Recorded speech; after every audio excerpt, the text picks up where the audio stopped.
जय श्री कृष्ण दोस्तों, मैं एस्ट्रोलॉजर मीनाक्षी अपने चैनल पर आप लोगों का स्वागत करती हूँ, अभिनंदन करती हूँ।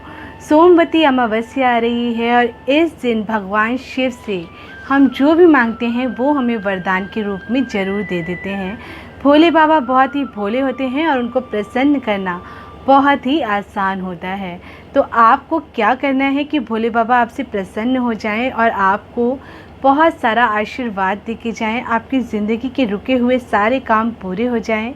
अगर शादी नहीं हो रही है तो शादी हो जाए, और अगर आपकी कुंडली में पितृ दोष है तो ख़ास कर इस दिन ज़रूर ये उपाय करिएगा आप।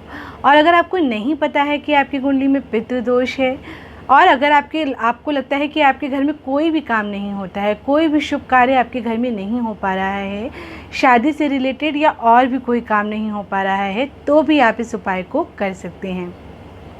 सोमवती अमावस्या भी है और सावन का दूसरा सोमवार भी पड़ रहा है इस दिन, तो दोनों ही बहुत ख़ास हैं। तो आपको उपाय करना है एक ऐसा खास जो कम समय में ज़्यादा लाभ आपको दे सके। तो बहुत ही आसान उपाय है। अगर आपकी कुंडली में पितृ दोष है या कोई भी कार्य रुका है या बहुत समय से आपका विवाह नहीं हो पा रहा है, तो आप इस उपाय को ज़रूर करिए। बहुत ही आसान उपाय करना है। आपको एक कच्चा सूत लेना है जिसको कि आपको बांधना है पीपल के पेड़ पर, और साथ में क्या क्या लेकर के जाना है वो सब आपको बताने वाली हूँ मैं। उससे पहले मेरे इस चैनल को लाइक कर लीजिए, शेयर कर लीजिए और सब्सक्राइब कर लीजिए। और मैं कुंडली भी देखती हूँ, वैदिक ज्योतिष हूँ मैं। वैदिक ज्योतिष के आधार पर आपकी कुंडली देखकर बताती हूँ।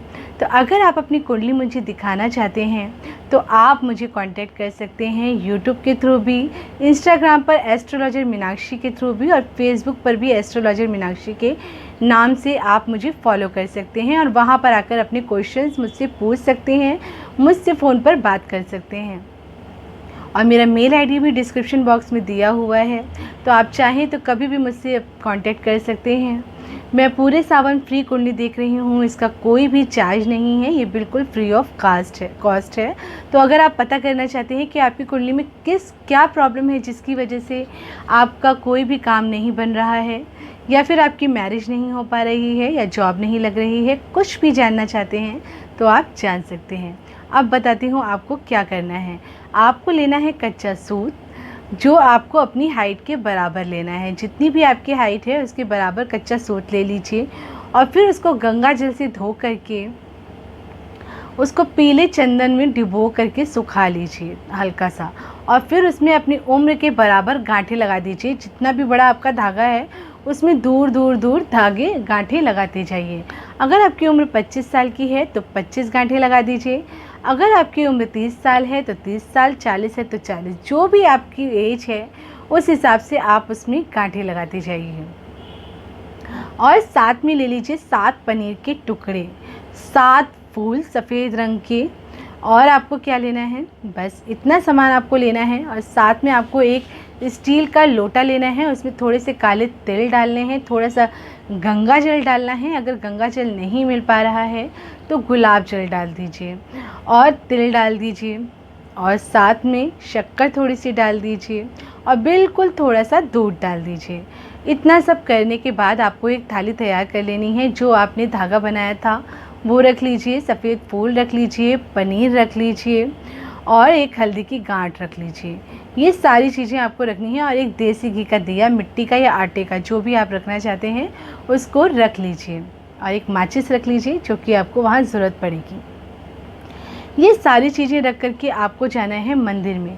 हो सके तो मॉर्निंग में ही ये काम कर लीजिए। सुबह 4-5 बजे का समय बहुत ही अच्छा होता है। उस समय अगर आप ये काम करेंगे तो बहुत कम लोग आपको मिलेंगे, ज़्यादा भीड़ नहीं होगी मंदिर में।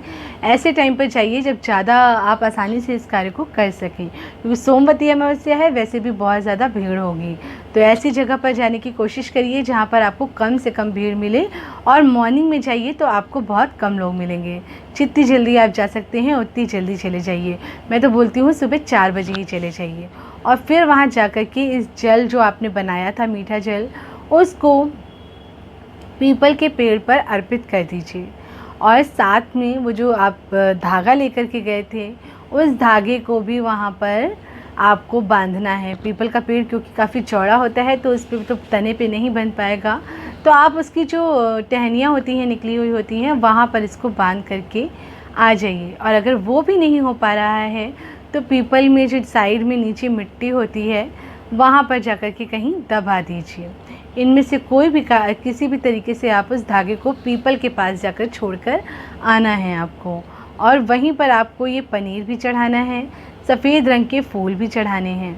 तो ये सब आपको वहाँ पर चढ़ाना है। और एक दिया जो आप देसी घी का लेकर के गए थे वो भी आपको वहीं पर जलाना है। उसके बाद ये सब आपको करना है, कैसे है वो भी बताती हूँ। जो आपको जल चढ़ाना है वो दक्षिण मुखी होकर के चढ़ाना है। आपको दक्षिण मुखी होकर के इस दिए को भी जलाना है, और साथ में जो जल आपने चढ़ाया है वो भी आपको दक्षिण की दिशा में खड़े होकर के चढ़ाना है पीपल के पेड़ पर। इस बात का आप बहुत ज़्यादा ख्याल रखिएगा और फिर ध्यान से बिल्कुल वैसे ही इस उपाय को करिएगा तो आपको ज़रूर फ़ायदा मिलेगा इसको, और बहुत जल्दी आपका विवाह संपन्न हो जाएगा। नौकरी, बिजनेस या किसी चीज़ में कोई परेशानी आ रही है तो वो भी बहुत जल्दी दूर हो जाएगी। इस आसान से उपाय को करिए इस सावन में, सोमवती अमावस्या पर, जो कि सावन का दूसरा सोमवार भी पड़ रहा है इस दिन। तो ज़रूर करिए इस उपाय को। इस बार तो सावन 2 महीने का है तो करते जाइए। बस आप शिव जी भोले बाबा को प्रसन्न करते जाइए और कोशिश करिए कि हर अमावस्या पर, जब तक कि आपका काम नहीं बन जाता है तब तक इस उपाय को करते रहिए। इससे आपके पितृ भी खुश होंगे और आपके जो शिव जी हैं वो भी बहुत जल्दी खुश हो जाएंगे। फिर नेक्स्ट वीडियो में फिर से आपको मिलती हूँ मैं। तब तक के लिए अपने और अपनों का ख्याल रखिए। जय श्री कृष्णा दोस्तों, जय श्री महाकाल।